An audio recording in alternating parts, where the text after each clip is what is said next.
నీకున్న పంతం హద్దులోనే ఆపనా మగువ మనసు తెలిసేనా మగజాతికి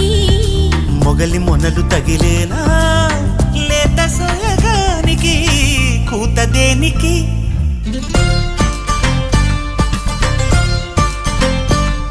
గారం చేసిన నయగారం చూపిన కనికారమే కలుగుతోంది కష్టపడకే కాంచనా